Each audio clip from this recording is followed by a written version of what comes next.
ছেলেটির নাম Parvez. Asia premium ইউনিভার্সিটিতে ইঞ্জিনিয়ারিং লাইনে পড়াশোনা করত।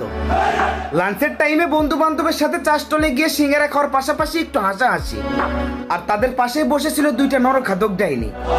বন্ধু বান্ধব একসাথে থাকলে একটু হাসাহাসি একটা স্বাভাবিক ব্যাপার, কিন্তু তার এই হাসিটা যেন তার মৃত্যুর কারণ হলো। কিছু সাবরি পোলাপান আছে না, যারা মেয়েদেরকে ইমপ্রেস করার জন্য সবকিছুই করতে পারে। আজকে দুইটা কলঙ্কিত মেয়ের জন্য কতগুলো ফ্যামিলি নষ্ট হয়ে গেল, কতগুলো ফ্যামিলি ধ্বংস হয়ে গেল। দুবাইয়ের শেখ মেহেরাকে চিনো, যার নিচের তেনা বহন করার যোগ্যতা তোমরা রাখো না। তার দিকে তাকিয়েও কত মানুষ হাসাহাসি করে। কই আমরা কখনো তো শুনিনি যে তার হাসির কারণে কাউকে সে মেরে ফেলেছে। তোমরা কি হয়ে গেছো? তোমাদের কি এত বড় ইগো যে তোমাদের ইগোর কারণে আজকে কয়টা মানুষ নষ্ট হয়ে গেল? এটা কি তোমরা একবার ভেবে দেখেছো? এখন আমি মেয়েদের নিয়ে কিছু বললে এই ভিডিওর কমেন্ট বক্সে আমার কিছু মা বোনেরা এসে উল্টো পাল্টা কমেন্ট করবে।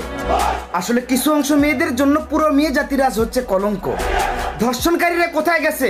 সব ধর্ষণকারীদেরকে খবর দে, রাস্তার উপরে ফেলাই ওই দুই নারীকে গণধর্ষণ কর, আর এটাই হচ্ছে ওদের শাস্তি।